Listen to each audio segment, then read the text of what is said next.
নবী বলেন এটা করবা না, কারণ এক মুসলমান যদি আরেক মুসলমানকে খাওয়ায় এর দ্বারা তার মধ্যে মহব্বত পয়দা হয়, ভ্রাতৃত্ব বন্ধনটা অটুট হয়, একে অপরের বিপদে একদিন কাজে লাগবে। এই জন্য তোমরা যখন মুসলমান তোমাকে কিছু খাবার জন্য দাওয়াত দেয় বা অন্য কোনো কিছুর জন্য দাওয়াত দেয়, দাওয়াতটা তোমার রক্ষা করা দরকার। এটা মুসলমানের হক, এই হকটা তোমরা আদায় করবে। এরপর আরেকটা হক হলো নবীজি বলেছেন ইউসাল্লিমু আলাইহি ইজা লাকিয়া। নবীজি বলেছেন একজন মুসলমান আরেকজন মুসলমানের সাথে যখন দেখা সাক্ষাৎ হবে, একজন মুসলমান আর একজন মুসলমানের মুখোমুখি যখন হয়ে যাবে তখন তোমরা সালাম দিবি, তখন সালাম দিবি। হে আমার ভাই, নবীজি বলেন লা ইয়াদখুলুল জান্নাতা, জান্নাতে প্রবেশ করবে না হাত্তা ইউমিনুন, যতক্ষণ তোমরা মুমিন না হবে। জান্নাতে প্রবেশ করতে পারবে না যতক্ষণ তোমরা মুমিন না হবে।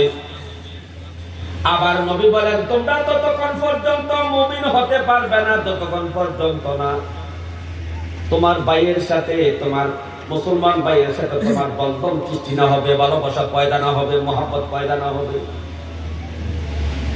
আবার নবীজি বলতেছেন আমার সাহাবারা, আমি কি তোমাদেরকে বলবো তোমাদের এক মুসলমান আর এক মুসলমানের সাথে মহব্বত কিভাবে পয়দা হবে? সাহাবায়ে কেরাম বলেন ইয়া রাসূলুল্লাহ আমাদেরকে সিস্টেমটা বলে দেন। নবীজি বলেন আফসুস সালাম, আফসুস সালাম, তোমরা বেশি বেশি করে সালাম দাও। যখন যাকে দেখবা বেশি বেশি করে সালাম দিবা। সালাম দেওয়ার কারণে এক মুসলমানের সাথে আরেক মুসলমানের সাথে ভালোবাসার বন্ধন পয়দা হবে। হে আমার ভাইও, তো নবীজি বলেন এক মুসলমানের প্রতি আরেক মুসলমানের হক হইল ইউসাল্লিমু আলাইহি ইজা লাকিয়া। যখন কোন মানুষের সাথে তোমার দেখা হবে, কোন মুসলমানের সাথে তোমার সামনাসামনি দেখা হবে, তাকে সালাম দিবে। আজকে আমাদের সমাজে সালামের অবস্থা খুব খারাপ। মুসলমান সালামও শুদ্ধ করে দিতে জানে না। সালাম আলাইকুম কি বলে? সালাম আলাইকুম, সালাম আলাইকুম। অথচ এই মুসলমান নামাজের মধ্যে ইমাম সাহেবের সাথে সালাম ফিরায় আসসালামু আলাইকুম, নামাজে আসসালামু আলাইকুম, আসসালামু আলাইকুম। এই মুসলমান প্রতিদিন 5 ওয়াক্ত নামাজের মধ্যে সালাম উচ্চারণ শিখে স্বয়ং ইমাম সাহেবের সাথে জামাতে নামাজ পড়তে যায় সালামের উচ্চারণটা শিখে, তারপরও রাস্তাঘাটে এসে সে সালাম দেয় সালাম আলাইকুম। এই মুসলমানের কি অবস্থা দেখেন। মুসলমান শুদ্ধ করে সালাম দিতে জানে না, অথচ দোকান ফাটে মাসলা মাসাইলের ফতোয়াবাজি শুরু করে, কোরআন হাদিসের আলোচনার দোকান পাটি করে। ঠিক। অথচ নবীজি বলছেন এই দুনিয়ার মধ্যে সর্বনিকৃষ্ট জায়গা হলো বাজার, দোকানপাট। আল্লাহর জমিনের মধ্যে সবচেয়ে উৎকৃষ্ট, সবচেয়ে উত্তম, সবচেয়ে পবিত্র, সবচেয়ে ভালো জায়গা হলো মসজিদ। আর সবচেয়ে নিকৃষ্ট, সবচেয়ে খারাপ জায়গা হলো দোকানপাট, হাট বাজার। এই নিকৃষ্ট জায়গার মধ্যে আমার নবীর হাদিসের আলোচনা করা হয়, কোরআনের আয়াতের আলোচনা করা হয়। মানুষ কত বড় বেয়াদব হইলে, কত বড় জাহেল হইলে এই সমস্ত কর্মকাণ্ড করতে পারে। এই মুসলমান তোমাকে কে ক্ষমতা দিয়েছে? সার দোকানে বসে কোরআন হাদিসের আলোচনা করতাম, কোরআন হাদিসের আলোচনার দোকান পাড়ে করতাম। তোমাকে এই সাহসটা কে দিয়েছে? অত ইসলাম বলতেছেন, নবী বলতেছেন সবচেয়ে নিকৃষ্ট জায়গা হলো দোকানপাট, হাট বাজার। সেই হাট বাজার দোকানপাটের মধ্যে তুমি এই সমস্ত আলোচনা করো, তোমার মনে কি আল্লাহর ভয় নাই? এই মুসলমানের মধ্যে সালামের কি অবস্থা দেখেন। নবীজি বলেছেন হে আমার উম্মত, যে ব্যক্তি আগে সালাম দিবে সে অহংকার মুক্ত, আর যে ব্যক্তি সালামের জন্য দাঁড়ায় থাকে, সালামের জন্য অপেক্ষা করে, সে হলো অহংকার যুক্ত, অহংকারী ব্যক্তি। এই জন্য সালামের কোনো বিভেদ নাই, বড় ছোটরে সালাম দিতে পারবে, ছোট বড়কে সালাম দিতে পারবে, ইমাম সাহেব মুসল্লিকে সালাম দিতে পারবে, মুসল্লি ইমামকে সাহেবকে সালাম দিতে পারে, পীর সাহেব মুরিদকে সালাম দেবে, মুরিদ পীর সাহেবকে সালাম দেবে, মালিক তার চাকরকে সালাম দেবে, চাকরও তার মালিককে সালাম দেবে। সালামের মধ্যে কোনো ভেদ নাই। এই ভেদটাকে মূলোৎপাটন করার জন্য, এই বিভেদটাকে নির্মূল করার জন্য নবীজি আগে ঘোষণা দিয়েছেন, ও আমার উম্মত, যে ব্যক্তি আগে আগে সালাম দিবে মনে রাখবা তার মধ্যে কোনো অহংকার নাই। আর আল্লাহ বলতেছে, ইন্নাল্লাহা লা ইউহিব্বু মুখতালান ফাখুরা, ইন্নাল্লাহু লা ইউহিব্বু কানা মুখতালান ফাখুরা, কানা মুখতালান ফাখুরা। নিশ্চয় আল্লাহ তাআলা কোনো অহংকারী ব্যক্তিকে পছন্দ করেন না, ভালোবাসেন না। ঠিক। কারণ অহংকার হলো আল্লাহর গুণ, অহংকার হলো আল্লাহর চাদর। আল্লাহ একমাত্র অহংকার করবে হাসরের মাঠে, লিমানিল মুলকুল ইয়াম। এরে বান্দার, আজকে রাজত্ব কার? লিল্লাহি ওয়াহিদুল কাহ্হার। আজকে রাজত্ব হলো কাহ্হারের। অহংকার একমাত্র আল্লাহর গুণ, আল্লাহর সিফত। এটা আল্লাহকে অহংকার করা সাজায়, এটা বান্দার জন্য উচিত নয়, বান্দার জন্য অহংকার করা হারাম। এই জন্য অহংকার মুক্ত করার জন্য নবীর উম্মতকে নবী বলতেন, উম্মতকে যখন তুমি কোন মুসলমানকে দেখবা সাথে সাথে সালাম দিয়ে পারবা। আর তুমি যদি আগে সালাম দিতে পারো, তুমি মনে করবা তুমি হইলা অহংকার মুক্ত মুসলমান। আমাদের মধ্যে অনেক সালামের জন্য দাঁড়াই থাকে, কিন্তু ভাই আমি তো এই হাদিসটা পড়ার পরে আমি আগে আগে সালাম দিই। আমার আগে কোন মুসলিম সালাম দিতে পারে না, আমার আগে কোন মুসলিম সালাম দেওয়ার সুযোগ দেয়, কারণ আমি অহংকার মুক্ত হয়ে কবরে যাইতে চাই। তবে হাদিস এবং কোরআনের কথাগুলোকে মন্থন করে টাকার কিতাবে এতটুকু লেখা হয়েছে, যে ব্যক্তি হুন্ডায় যায়, গাড়ি যায়, ঘোড়ায় যায়, উঠে চলে যায়, সে ব্যক্তি স্থির ব্যক্তিকে সালাম দেবে, চলন্ত ব্যক্তি স্থির ব্যক্তিকে সালাম দেবে, দাঁড়ানো ব্যক্তি বসা ব্যক্তিকে সালাম দেবে, দাঁড়ানো ব্যক্তি বসা ব্যক্তিকে সালাম দেবে। যে হুন্ডা চালাইয়া যায়, যে রাস্তার পাশে দাঁড়াই আছে, তাকে সালাম দেবে হুন্ডাওয়ালা ব্যক্তি, হুন্ডাওয়ালা ব্যক্তি। এটা এইভাবে নিয়মটা লেখা আছে। তবে সর্বেশাকুল্য কথা হলো, নবী বলতেন অহংকার মুক্ত হইতে গেলে তোমাকে সর্বপ্রথম সালাম দিতে হবে। তারপরে নবীজি বলেছেন, আরেকটা হক হলো মুসলমানের, আরেক মুসলমানের প্রতি আরেকটা মুসলমানের হক হলো ইউসাম্মিতুহু ইজা আতিশ, ইউসাম্মিতুহু ইজা আতিশা। নবীজি বলছেন, একজন মুসলমান যখন হাসি দিবে, হাসি দেওয়ার সাথে সাথে এসে উচ্চারণ করবে আলহামদুলিল্লাহ, আলহামদুলিল্লাহ। সে যখন আলহামদুলিল্লাহ উচ্চ আওয়াজে বলবে, তোমাকে শোনায়া বলবে, তখন তুমি সাথে সাথে ইয়ারহামুকাল্লাহ বলে জবাব দিবে। এই হাসি একটা সাধারণ ইবাদত নয়, হাসি দেওয়া ভালো ইবাদত। আরে মুসলমানের প্রত্যেকটা কর্ম ইবাদত, মুসলমানের ব্যবসা ইবাদত, মুসলমানের গৃহস্থ কর্মকাণ্ড, খেতে পাত্রে কাজ ইবাদত, মুসলমানের দোকানদারি ইবাদত, মুসলমানের চাকরি ইবাদত, মুসলমানের খাওয়া ইবাদত, মুসলমানের প্রস্তাব পায়খানা ইবাদত, মুসলমানের ওযু ইবাদত, মুসলমানের নামাজ ইবাদত, মুসলমানের হজ ইবাদত, মুসলমানের সালাম ইবাদত, মুসলমানের হাসি দেওয়া ইবাদত, মুসলমানের পরামর্শ ইবাদত। অর্থাৎ মুসলমানের 24টা ঘন্টার যত কর্ম আছে, সমস্ত কর্ম শুধু ইবাদত আর ইবাদত। এই হাসি একটা ইবাদত। বাবা আদম আলাইহিস সালামকে আল্লাহ সৃষ্টি করে মাটি দিয়ে বানায় যখন জমিনে ফালায় রাখতেন, আল্লাহ যখন তার ভিতর রূহ প্রবেশ করাইলেন, বাবা আদমের পাও থেকে আস্তে আস্তে জেতা হইতে হইতে, এই যে মানুষের চামড়া দেখেন, জেতা হইতে হইতে যখন কোমর পর্যন্ত আসছে, হঠাৎ আদম আলাইহিস সালাম হঠাৎ করে দাঁড়ায় গেছে, কারণ কোমরে শক্তি পাইছে। কোমরে একটা মানুষের মাজায় যদি শক্তি না থাকে কোনো কাজ করতে পারে না।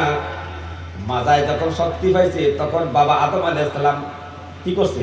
বসে গেছে বা দাঁড়ায় গেছে। আল্লাহ বলেন, আদম তুমি তাড়াহুড়া করো না। এই জন্য কোরআনে বলেন, মানুষ তাড়াহুড়া প্রবণ ব্যক্তি, মানুষ তাড়াহুড়াকে পছন্দ করে, মানুষ তাড়াতাড়ি পছন্দ করে। তাড়াহুড়া, আরে এটা তাড়াতাড়ি, ওইটা তাড়াতাড়ি করো, তাড়াহুড়াটাকে বেশি পছন্দ করে। আল্লাহ নিজেও কোরআনে বলে, মানুষ তাড়াহুড়া প্রবণ ব্যক্তি।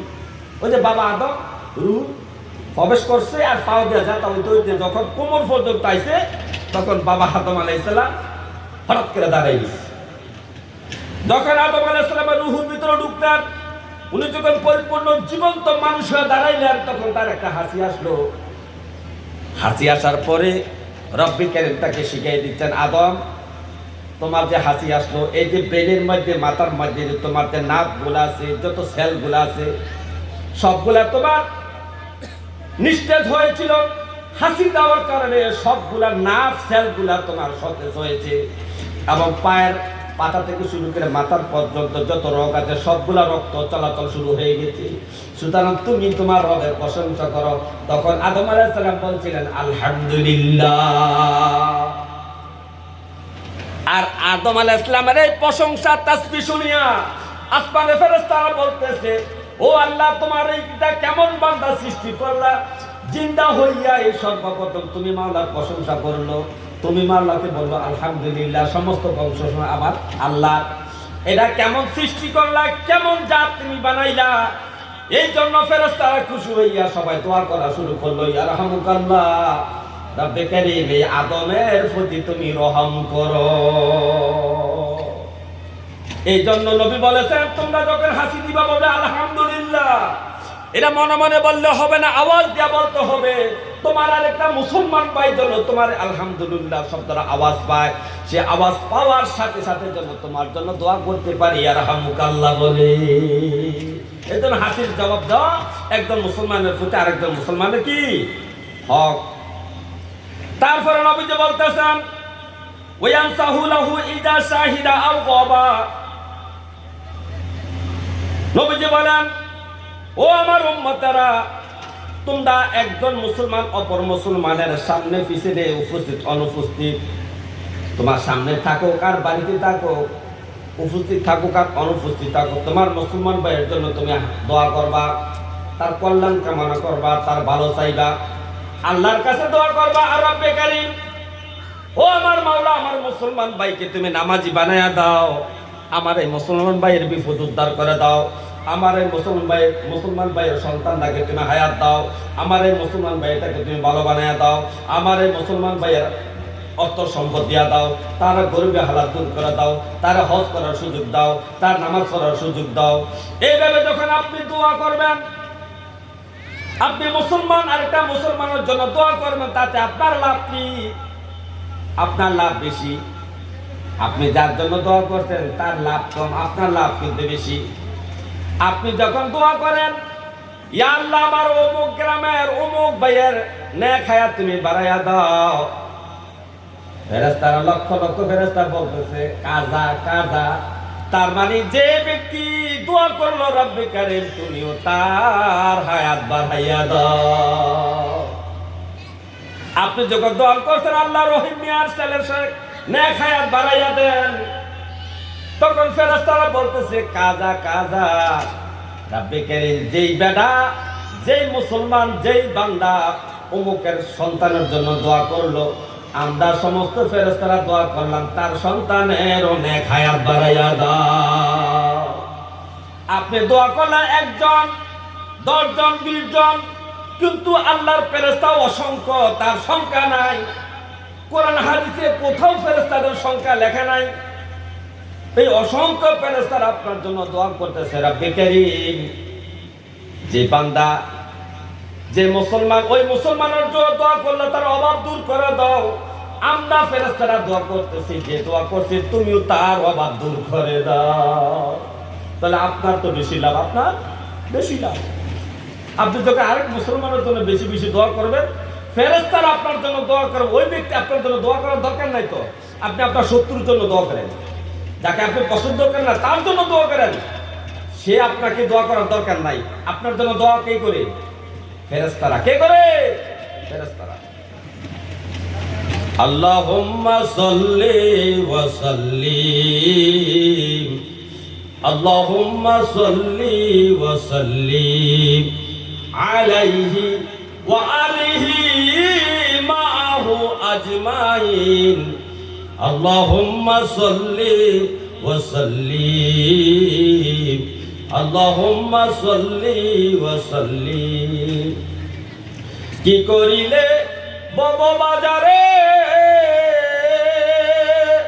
তোমার হিসাব চলছে মন দেহের গরে, যুগ বিয়োগ করোনারে মন থাকতেছে বাজারের দিন। আল্লাহুম্মা সাল্লি ওয়া সাল্লিম, আল্লাহুম্মা সাল্লি ওয়া সাল্লিম আলাইহি ওয়া আলিহি মাআহু আজমাইন। আল্লাহুম্মা সাল্লি ওয়া সাল্লিম, আল্লাহুম্মা সাল্লি ওয়া সাল্লিম। মাওলা তোমার দয়া বিনে কার সাধ্য আছে তোমায় সাধনে, দাবি মোদের তোমার বন্ধু, দাবি মোদের তোমার বন্ধু রাহমাতাল লিল আলামিন। আল্লাহুম্মা সাল্লি ওয়া সাল্লিম, আল্লাহুম্মা সাল্লি ওয়া সাল্লিম আলাইহি ওয়া আলিহি মাআহু আজমাইন। আল্লাহুম্মা সাল্লি ওয়া সাল্লিম, আল্লাহুম্মা সাল্লি